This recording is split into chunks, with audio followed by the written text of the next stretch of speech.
नमस्कार। आकाशवाणी से प्रस्तुत है समाचार प्रभात।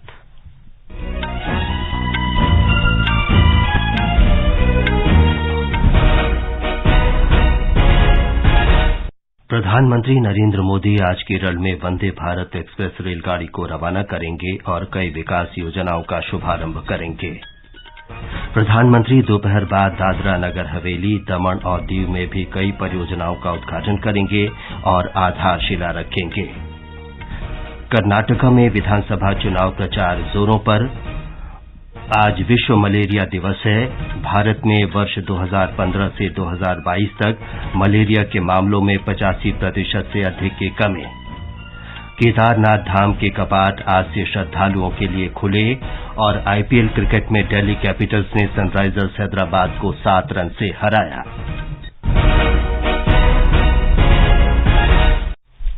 समाचार प्रभात के साथ मैं विमलेंदु पांडे।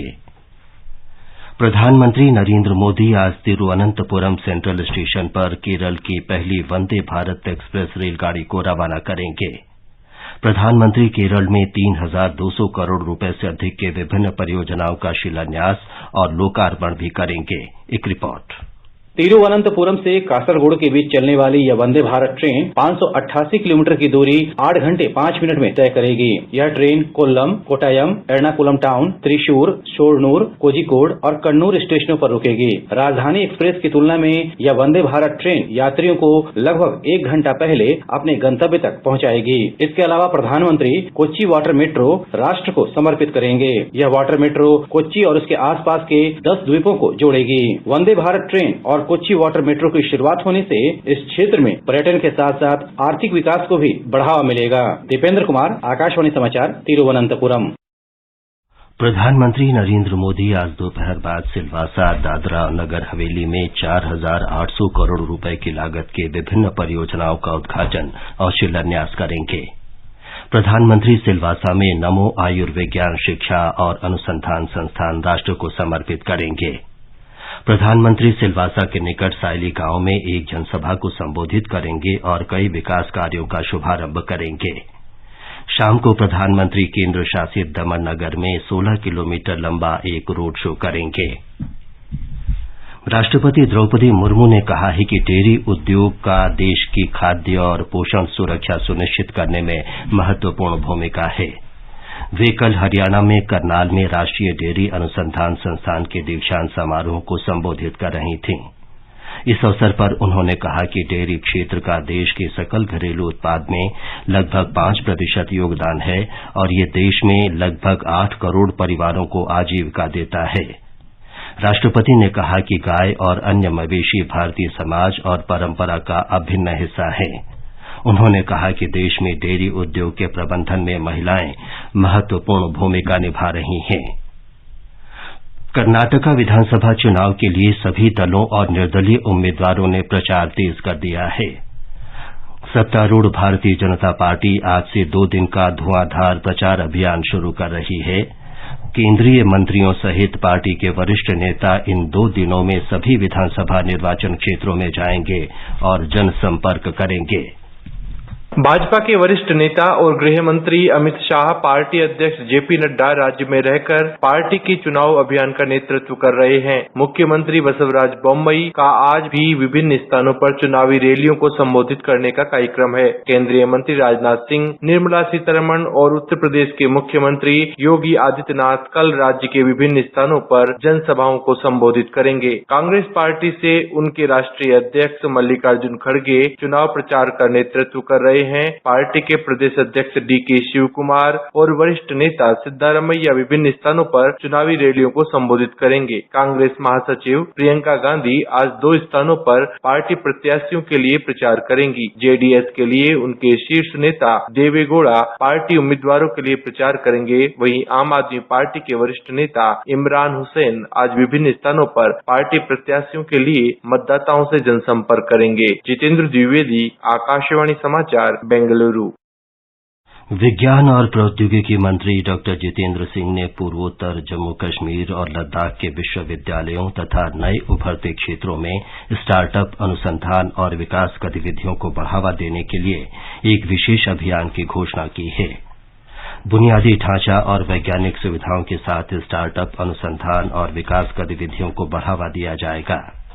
डॉक्टर सिंह ने कल नई दिल्ली में डॉक्टर आम्बेडकर इंटरनेशनल सेंटर में विश्वविद्यालय अनुसंधान उत्सव में इसकी घोषणा की। ये समाचार आकाशवाणी से प्रसारित किए जा रहे हैं। समाचार प्रभात में आपका फिर स्वागत है। उत्तराखंड में केदारनाथ धाम के कपाट आज से श्रद्धालुओं के लिए खोल दिए गए हैं। इससे पहले बाबा केदारनाथ के पंचमुखी विग्रह डोली कल मंदिर पहुंचे। इस विशेष अवसर पर भगवान शिव के निवास स्थान को 20 क्विंटल फूलों से सजाया गया। बाबा केदारनाथ के दर्शनों के लिए श्रद्धालु बड़ी संख्या में पहुंचे हैं। चार धाम यात्रा 22 अप्रैल को अक्षय तृतीया के अवसर पर गंगोत्री और यमुनोत्री के कपाट खुलने के साथ ही शुरू हो गए थे। भारत ने सूडान में फंसे अपने नागरिकों को वापस लाने के लिए अभियान कावेरी की शुरुआत की है।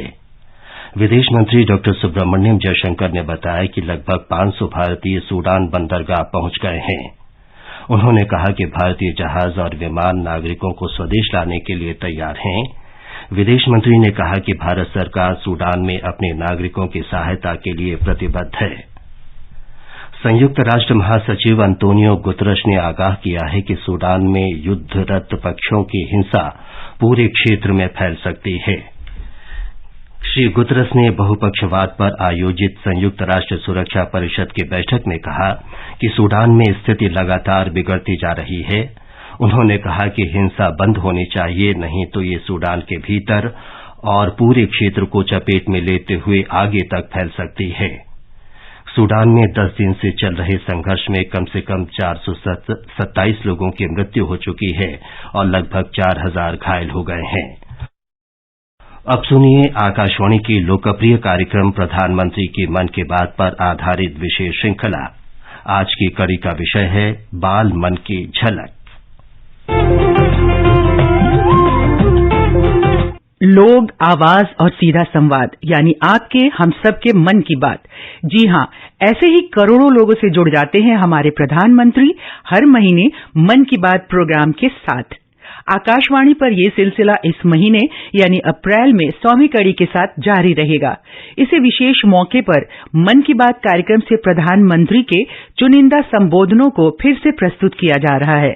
इस विशेष कार्यक्रम की 85वीं कड़ी में प्रस्तुत है प्रधानमंत्री की वो राय जिसमें उन्होंने मन की बात कार्यक्रम में आई बच्चों की प्रतिक्रियाओं पर उम्मीद जताई थी।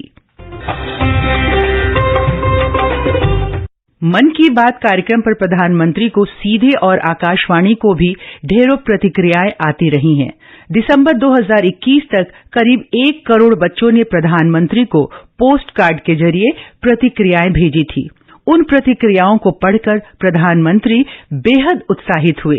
30 जनवरी 2022 को प्रसारित मन की बात कार्यक्रम में प्रधानमंत्री ने बच्चों की राय को बहुत तवज्जो दी। उनका कहना था कि बच्चों की प्रतिक्रियाओं से साफ है कि भारत का बच्चा अपने समाज के प्रति बहुत संवेदनशील है।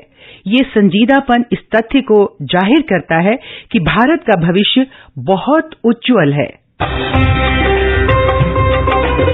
मेरे प्यारे देशवासियों, अमृत महोत्सव पर आप सब साथी मुझे ढेरों पत्र और मैसेज भेजते हैं, कई सुझाव भी देते हैं। इसी श्रृंखला में कुछ ऐसा हुआ है जो मेरे लिए अविस्मरणीय है।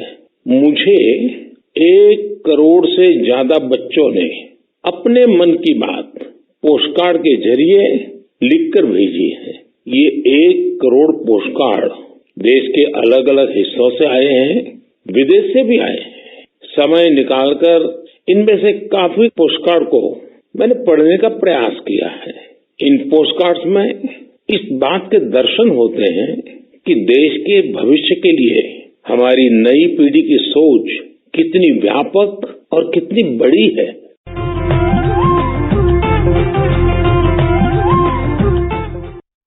आज विश्व मलेरिया दिवस है। भारत ने मलेरिया नियंत्रण पर उल्लेखनीय उपलब्धि हासिल की है। एक रिपोर्ट।